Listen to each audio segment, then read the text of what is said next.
안녕하세요, 여러분. 저는 73살 김정호입니다. 평생을 숫자와 함께 살아온 회사 경리였죠. 30년간 한 번도 투자나 투기 같은 건 해본 적 없어요. 오직 은행 예금만 믿고 살았습니다. 그런 제가 퇴직금 1억 원을 은행에 맡겼다가 5천만 원을 날렸어요. 절반이 사라진 거죠. 그 당시만 해도 은행 직원이 권하는 상품이니까 안전할 거라고 믿었습니다. 원금 보장이라는 말에 완전히 속았던 거예요. 지금 생각해보면 그때부터 징조가 있었어야 했는데요. 직원이 너무 친절했거든요. 계약서도 너무 복잡했고. 하지만 평생 은행만 믿고 살던 저로서는 의심할 이유가 없었죠. 어쩌다 이렇게 된 건지 지금부터 모든 걸 말씀드릴게요. 3년 전이었을 거예요. 그때는 퇴직한 지 얼마 안 된 시점이었죠. 회사에서 받은 퇴직금 1억 원이 통장에 들어와 있었어요.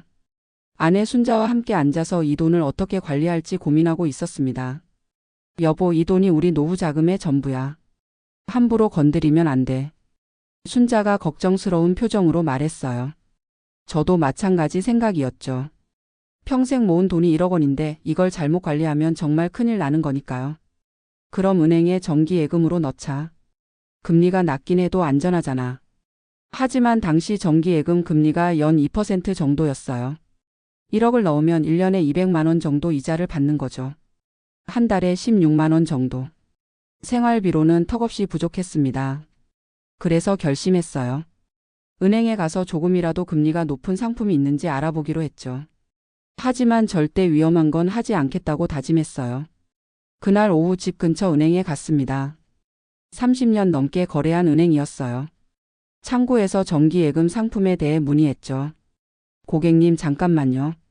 VIP 고객이시니까 상담실에서 자세히 설명해 드릴게요. 젊은 여직원이 친절하게 말했어요. 김미영이라는 이름표를 달고 있었죠. 상담실로 안내받아 들어갔는데 커피까지 주더라고요. 김정호 고객님, 오랫동안 저희 은행을 이용해 주셔서 정말 감사해요.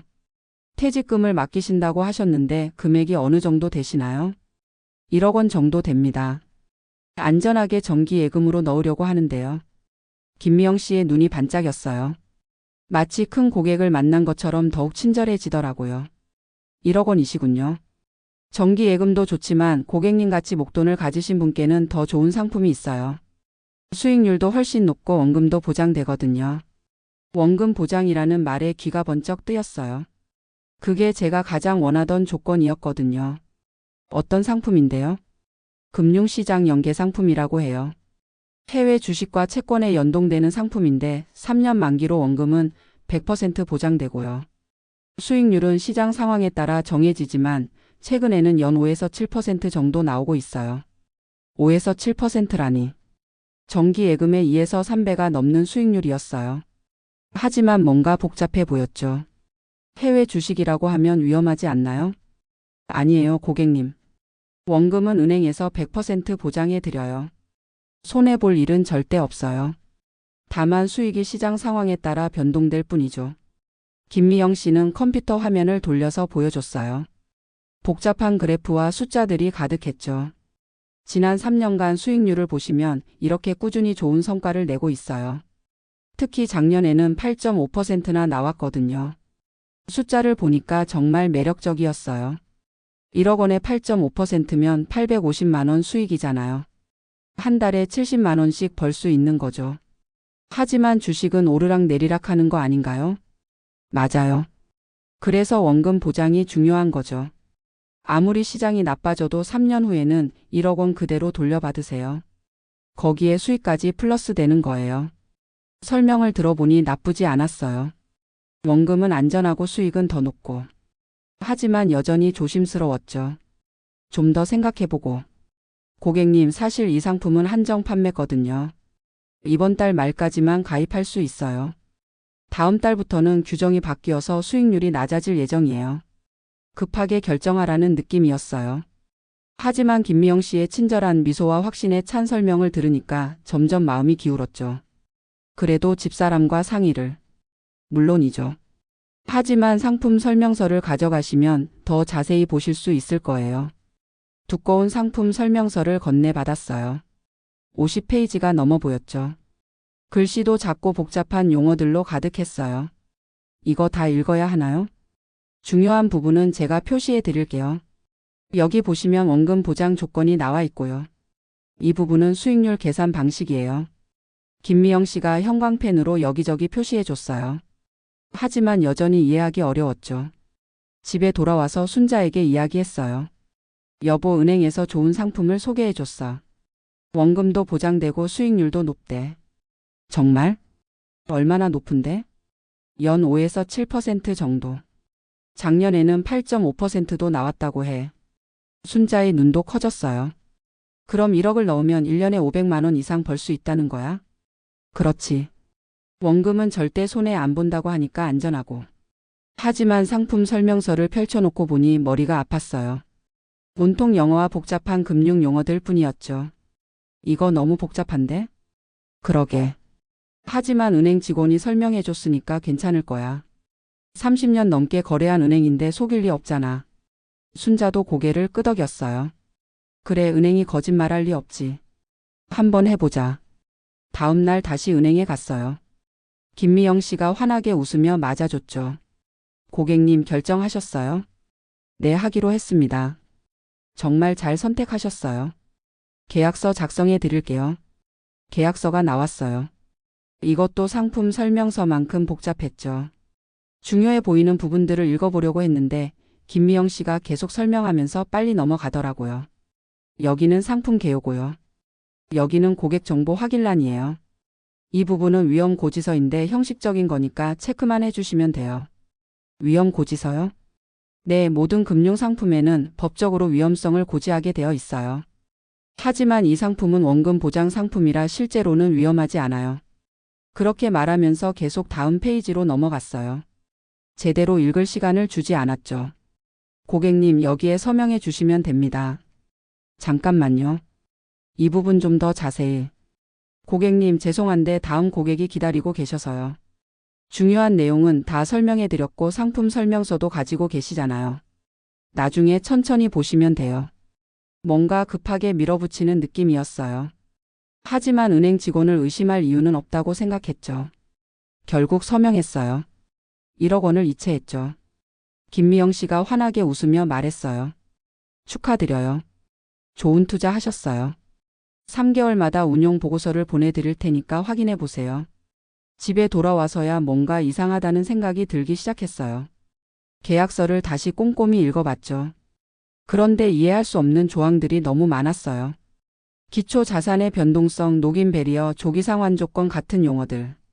도대체 무슨 뜻인지 알 수가 없었어요. 여보, 이거 좀 이상해. 원금 보장이라고 했는데 여기 보니까 조건이 있어. 순자도 함께 보더니 고개를 갸우뚱했어요. 뭐라고 써 있어? 기초 자산 가격이 최초 가격의 65% 이하로 떨어지면 손실이 발생할 수 있다고 되어 있어. 그럼 원금 보장이 아니잖아? 그런데 직원은 100% 보장이라고 했는데. 불안한 마음에 다음날 다시 은행에 전화했어요. 김미영 대리님, 계약서를 보니까 원금 손실 가능성이 써 있는데요. 아, 그건 극히 예외적인 경우예요. 시장이 35% 이상 폭락하는 경우인데 그런 일은 거의 일어나지 않아요. 지난 10년간 한 번도 없었거든요. 그래도 가능성은 있다는 거잖아요. 이론적으로는 그렇지만 실제로는 불가능해요. 고객님, 걱정하지 마세요. 그렇게 말하면서 전화를 끊어버렸어요. 첫 3개월이 지나고 운용 보고서가 왔어요. 수익률이 플러스 3.2%로 나와 있었죠. 1억 원이 1,032만 원이 된 거예요. 봐, 내 말이 맞았지? 벌써 32만 원 벌었어. 순자도 기뻐했어요. 하지만 기쁨도 잠시였죠. 6개월 후 두 번째 보고서를 받아보니 상황이 달라졌어요. 수익률이 마이너스 8.1%였어요. 1억 원이 9,190만 원이 된 거죠. 810만 원이 날아간 거예요. 깜짝 놀라서 은행에 전화했어요. 김미영 대리님, 제 상품 수익률이 마이너스로 나왔는데요. 네, 최근 해외 시장이 불안정해서 그래요. 하지만 일시적인 현상이에요. 곧 회복될 거예요. 그래도 8% 손실이면 너무 큰데요. 고객님, 3년 만기 상품이니까 중간 변동은 신경 쓰지 마세요. 만기까지 보유하시면 원금은 보장되니까요. 하지만 불안한 마음을 감출 수 없었어요. 그때부터 매일 인터넷으로 시장 상황을 확인하기 시작했죠. 9개월째 되던 날 세 번째 보고서가 왔어요. 수익률이 마이너스 23.7%였어요. 1억 원이 7,630만 원이 된 거죠. 이제는 정말 심각했어요. 급하게 은행에 달려갔죠. 이게 뭐예요? 2,370만 원이나 손실이 났는데? 김미영 씨의 표정이 이전과 달랐어요. 친절함은 사라지고 냉담해져 있었죠. 고객님, 계약서에 모든 내용이 명시되어 있잖아요. 시장 상황에 따라 변동될 수 있다고 분명히 설명드렸어요. 하지만 원금 보장이라고 했잖아요. 만기까지 보유하시면 원금은 보장돼요. 지금 중도 해지하시면 손실이 나는 거죠. 그럼 만기까지 기다리면 1억 원을 다시 받을 수 있다는 거예요? 그건 시장 상황에 따라 달라질 수 있어요. 뭔가 말이 다르더라고요. 처음에는 무조건 원금 보장이라고 했는데 이제는 조건부로 바뀌었어요. 그럼 지금 해지하면 얼마나 받을 수 있어요? 현재 시점으로는 7,630만 원에서 수수료를 제외하면 대략 7,500만 원 정도요. 2,500만 원 손실이었어요. 온몸에 힘이 빠졌죠. 다른 방법은 없나요? 만기까지 기다리시는 수밖에 없어요. 시장이 회복되면 손실을 만회할 수 있을지도 모르죠. 하지만 만회할 수 있을지도 모른다는 애매한 표현이었어요. 확신이 없다는 뜻이잖아요. 집에 돌아와서 순자에게 모든 걸 말했어요. 여보, 어떡해? 우리 전 재산이. 순자의 얼굴이 하얗게 질렸어요. 일단 기다려보자. 만기까지는 아직 1년 반이나 남았잖아. 하지만 상황은 더 나빠졌어요. 1년 후 수익률이 마이너스 35%를 넘어섰어요. 바로 그 구간이었죠. 계약서에 써있던 원금 손실 구간이었어요. 이제는 만기까지 기다려도 원금 보장을 받을 수 없게 된 거예요. 1억 원이 6,500만 원으로 줄어들었죠. 참을 수 없어서 은행에 정식으로 항의했어요. 이건 사기잖아요. 원금 보장이라고 했는데 3,500만 원이나 손실이 났어요. 하지만 은행의 대답은 차갑했어요. 고객님, 모든 내용이 계약서에 명시되어 있습니다. 고객님께서 서명하신 거예요. 계약서가 너무 복잡해서 이해할 수 없었어요. 제대로 설명도 안 해줬고 녹음 파일을 확인해 보니까 충분히 설명해 드렸어요. 위험성도 고지했고요. 녹음 파일이라니. 그런 걸 녹음하고 있었다는 것도 몰랐어요. 그럼 저는 어떻게 해야 해요?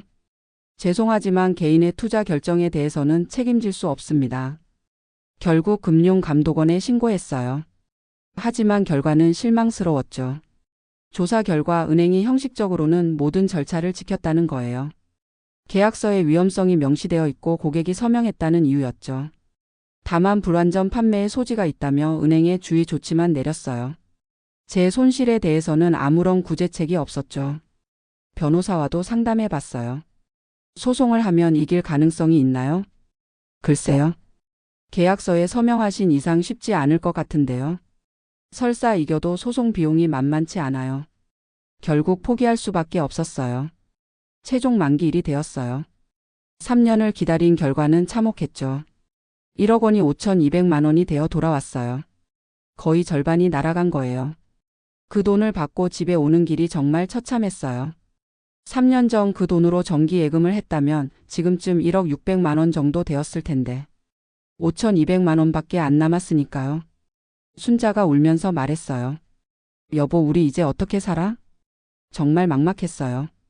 5,200만 원으로는 앞으로 10년, 20년을 살기 부족하거든요. 그 후 비슷한 피해를 당한 사람들을 많이 만났어요. 대부분 저처럼 노인들이었죠. 은행을 믿고 원금 보장 상품에 가입했다가 큰 손실을 본 사람들. 어떤 분은 저보다 더 심했어요. 2억을 넣었다가 8천만 원만 받은 분도 있었죠. 그제야 깨달았어요. 은행도 이익을 추구하는 기업이라는 걸. 직원들에게는 실적 압박이 있고 고객보다는 회사의 이익이 우선이라는 걸. 특히 저희 같은 노인들이 주요 타겟이었던 거예요. 목돈을 가지고 있으면서도 금융 지식은 부족한 사람들.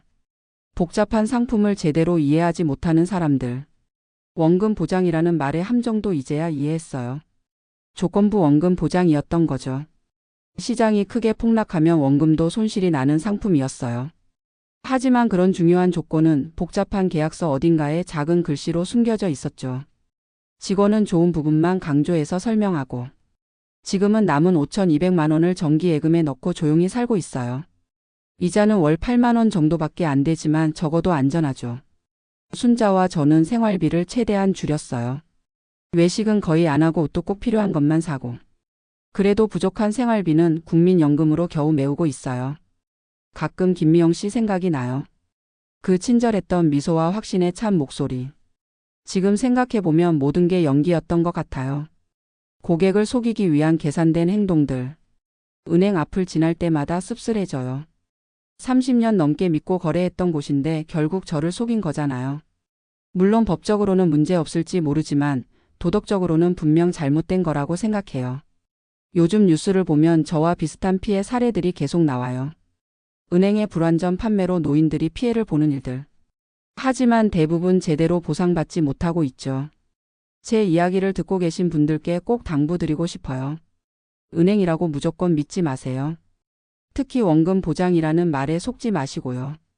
계약서는 반드시 집에 가져가서 가족들과 함께 꼼꼼히 읽어보세요. 이해되지 않는 부분이 있으면 절대 서명하지 마시고 급하게 결정하라고 하면 더욱 의심해 보세요. 그리고 너무 좋은 조건의 상품은 의심해 보세요.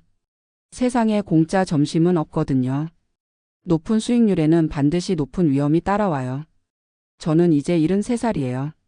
앞으로 10년, 15년 더 살아야 하는데 가진 돈은 턱없이 부족해요. 하지만 후회해봐야 소용없죠. 이미 엎질러진 물이니까요. 다만 제 실수를 통해 다른 분들은 같은 피해를 당하지 않았으면 좋겠어요. 평생 모은 돈을 한순간에 잃는 그 절망감을 다른 분들은 느끼지 않으셨으면 해요. 은행은 더 이상 우리의 편이 아니에요. 이익을 추구하는 기업일 뿐이죠. 그들의 달콤한 말에 속지 마시고 항상 신중하게 판단하세요. 특히 저처럼 나이 든 분들은 더욱 조심하셔야 해요. 우리는 그들의 주요 타겟이거든요. 금융 지식은 부족하면서 목돈은 가지고 있는 사람들. 제가 만약 그때로 돌아간다면 절대 그 상품에 가입하지 않을 거예요. 김미영 씨의 달콤한 말을 믿지 않을 거고요. 복잡한 계약서를 제대로 읽어보고 이해될 때까지 질문할 거예요. 하지만 시간은 되돌릴 수 없죠. 저에게는 이제 5,200만 원과 뼈아픈 교훈만 남았어요. 순자는 요즘 더 검소해졌어요. 시장에서 파는 시든 채소를 사와서 다듬어 먹고 반찬도 최대한 오래 먹으려고 해요.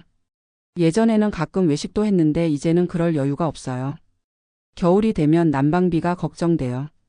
전기세, 가스비 모든 게 부담스럽거든요. 여름에는 에어컨도 웬만하면 안 켜려고 해요. 가끔 아들이 용돈을 주려고 하는데 받기가 민망해요. 아들도 자기 가정이 있는데 부모까지 챙기기 어렵잖아요. 그래서 괜찮다고 거절하지만 속으로는 정말 고마워요. 제 친구들 중에도 비슷한 피해를 당한 사람이 몇 명 있어요. 모두들 은행을 믿고 투자했다가 큰 손실을 봤죠. 우리끼리 만나면 그 이야기만 해요. 서로 위로하면서도 후회만 가득하죠. 한 친구는 더 심해요. 3억을 투자했다가 1억 2천만 원만 남았거든요. 그분은 아예 우울증까지 왔어요. 병원비까지 나가니까 더 힘들어 하시죠. 또 다른 친구는 은행을 상대로 소송까지 했어요. 하지만 인연을 싸워도 이기지 못했죠. 오히려 변호사 비용만 더 나갔어요. 이런 일들을 겪고 나니까 깨달은 게 있어요. 우리나라의 금융 시스템이 진짜 고객을 위한 게 아니라는 거. 특히 노인들을 보호하는 장치가 너무 부족하다는 거예요. 은행 직원들은 실적을 위해 복잡한 상품을 팔아야 하고 노인들은 그걸 제대로 이해하지 못한 채 가입하게 되죠. 피해가 발생해도 구제받기 어렵고요. 정부에서도 대책을 내놓고 있지만 실효성이 의문스러워요. 여전히 비슷한 피해 사례들이 계속 발생하고 있거든요. 제가 지금까지 살면서 가장 후회하는 일이에요. 평생 조심스럽게 살면서 위험한 일은 피해왔는데 마지막에 가서 이런 실수를 하다니. 하지만 이제라도 깨달은 게 다행이라고 생각해요. 더 큰 피해를 당하기 전에 그만둔 거니까요. 어떤 분들은 계속 추가 투자를 하다가 더 큰 손실을 보거든요. 요즘은 단순하게 살려고 해요. 복잡한 금융상품은 쳐다보지도 않고 정기 예금만 해요. 수익률이 낮아도 안전한 게 최고라는 걸 이제야 깨달았어요. 젊은 분들도 마찬가지예요. 은행 직원이 아무리 좋은 상품이라고 해도 섣불리 믿지 마세요. 시간을 갖고 충분히 검토해 보시고요. 특히 부모님이 계신 분들은 더 신경 써주세요. 나이 드신 분들은 이런 상품에 타겟이 되기 쉬우거든요. 부모님이 은행에서 상품 가입을 권유받으셨다면 같이 가서 확인해 보세요. 저도 그때 아들과 상의했다면 이런 일이 없었을 텐데. 혼자 결정하려고 했던 게 잘못이었어요. 나이가 들수록 더 신중해져야 하는데 오히려 판단력이 흐려진 것 같아요. 지금 이 이야기를 하는 이유는 제 실수를 알리고 싶어서예요. 다른 분들은 저와 같은 피해를 당하지 않았으면 해서요. 특히 비슷한 나이의 분들께는 꼭 당부드리고 싶어요. 은행의 원금 보장 상품 절대 그냥 믿지 마세요. 반드시 조건을 꼼꼼히 확인하시고 이해될 때까지 질문하세요. 급하게 결정하라고 하면 더욱 의심해 보시고요. 그리고 투자는 여유 자금으로만 하세요. 생활비나 노후 자금을 위험에 노출시키지 마시고요. 저처럼 전 재산을 건드리면 정말 돌이킬 수 없는 일이 벌어져요. 마지막으로 금융 교육이 정말 중요하다는 걸 느꼈어요. 저도 30년간 격리 일을 했지만 복잡한 금융 상품은 이해하지 못했거든요. 평생 교육 차원에서 이런 교육이 더 많이 필요한 것 같아요. 지금도 매일 후회하면서 살고 있어요. 그 5천만 원이 있었다면 훨씬 여유롭게 노후를 보낼 수 있었을 텐데. 하지만 후회해봐야 소용없죠. 대신 이 경험을 통해 다른 분들에게는 도움이 되었으면 좋겠어요. 제 실수가 헛되지 않았으면 해요. 정말 은행이 믿을 게 못 되네요. 평생을 믿고 살았는데 말이죠. 하지만 이제는 철저히 의심하면서 살 거예요. 더 이상 속지 않기 위해서요. 여러분도 조심하세요. 특히 나이 드신 분들은 더욱 신중하게 판단하시길 바라요. 제 이야기가 조금이라도 도움이 되었으면 좋겠습니다.